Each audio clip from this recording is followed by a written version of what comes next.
Vice. It's a word that evokes a sense of wrongdoing, of straying from the straight and narrow. But what exactly is it? Simply put, a vice is a negative character trait or a harmful habit that can lead to detrimental consequences. It's about succumbing to our lesser angels, those impulses that can lead us down a dangerous path. Think of it like this. Imagine a fork in the road. One path leads to a healthy, fulfilling life, while the other veers off into a dark forest of bad choices and their repercussions. Vices are those tempting detours, whispering promises of easy pleasure or quick fixes, but ultimately leading us further astray. We all have our vices, those little indulgences or bad habits we struggle to shake off, but it's when these vices begin to control us, dictating our actions and shaping our lives, that they transform from minor flaws into serious problems.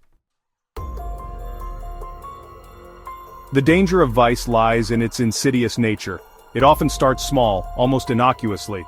A harmless white lie here, an extra glass of wine there.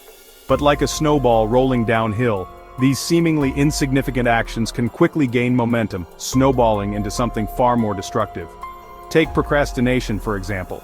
Putting off a task until the last minute might seem harmless at first, but this habit can easily spiral into missed deadlines, increased stress, and ultimately, negative consequences in various aspects of life.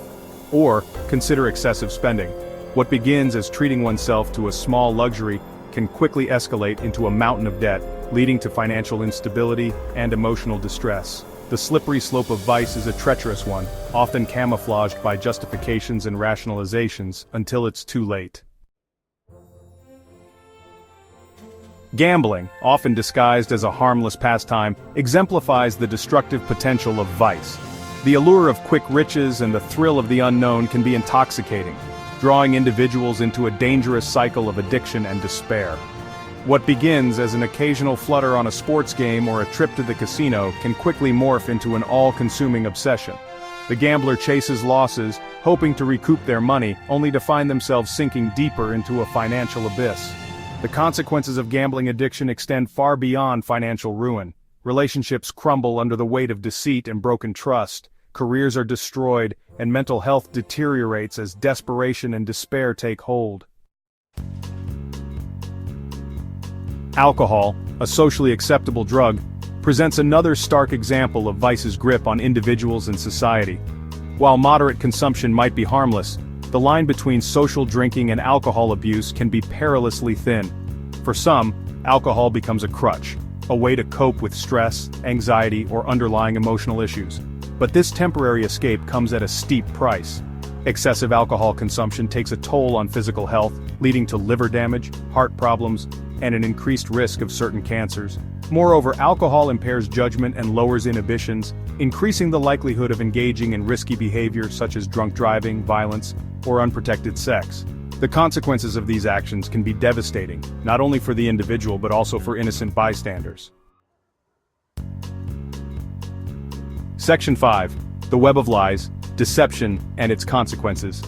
Lying, another pervasive vice, erodes the very fabric of trust upon which relationships and societies are built. While we might all be guilty of the occasional white lie to spare someone's feelings, habitual deception can have far-reaching consequences. When trust is broken, it creates a ripple effect, damaging relationships, both personal and professional.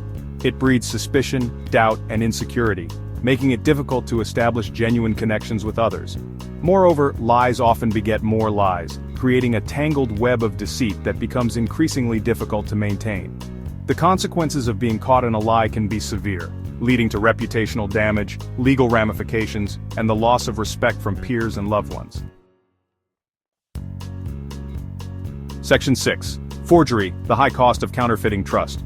Forgery, a specific and insidious form of vice, strikes at the heart of trust and authenticity. It involves the creation or alteration of documents, signatures, or other objects with the intent to deceive for personal gain. This act of deception can have far-reaching consequences, impacting financial institutions, legal proceedings, historical records, and personal identities. It undermines the very systems we rely upon for security and order, creating an atmosphere of suspicion and distrust. Forgery is not a victimless crime. It can lead to financial ruin for individuals and businesses, erode public confidence in institutions, and even distort historical narratives. The consequences are both tangible and intangible, leaving a lasting stain on the fabric of society. Section 7. Real-life forgery: stories of deception and loss. The impact of forgery is best understood through the lens of real-life stories. Take for instance the case of Han van Meegeren, a Dutch painter who forged masterpieces by Vermeer and other renowned artists. His deception fooled art experts for years, selling fake paintings for exorbitant sums. When his scheme was finally exposed, it sent shockwaves through the art world, raising questions about authenticity, expertise, and the very nature of art itself. Van Meegeren's story highlights the audacity and far-reaching consequences of forgery, shaking the foundations of trust in a realm built on authenticity. Or consider the countless cases of identity theft, where individuals have their personal information stolen and used to open credit card accounts, take out loans, or even commit crimes in their name. The victims of such crimes often face years of financial turmoil and emotional distress trying to repair the damage done to their credit and reputation. Section 8. The Moral Maze: Navigating Right and Wrong. The discussion about vice inevitably leads us to the complex and often subjective realm of morality. What constitutes right and wrong, and who gets to decide? These are questions that have plagued philosophers and theologians for centuries, and there are no easy answers. However, one thing is clear: vices, by their very nature, have the potential to cause harm, both to ourselves and to others. They represent a deviation from ethical principles, a betrayal of trust, and a disregard for the well-being of ourselves and those around us. While the line between right and wrong might not always be crystal clear, it's crucial to develop a strong moral compass, guided by empathy, integrity, and a commitment to doing what is right, even when it's difficult. Section 9. A Call to Action: Recognizing and Addressing Vice in Our Midst. The prevalence of vice in our world demands our attention and action. It's not enough to simply acknowledge its existence. We must actively work towards mitigating its negative impacts on individuals, communities, and society as a whole. This starts with recognizing the various forms vice can take, from seemingly harmless habits to outright criminal acts. Education is key, both for ourselves and for future generations. By understanding the nature of vice, its root causes, and its consequences, we can begin to develop strategies for prevention and intervention. Furthermore, we must foster a culture of accountability, where individuals are held responsible for their actions and encouraged to seek help when they struggle with vice.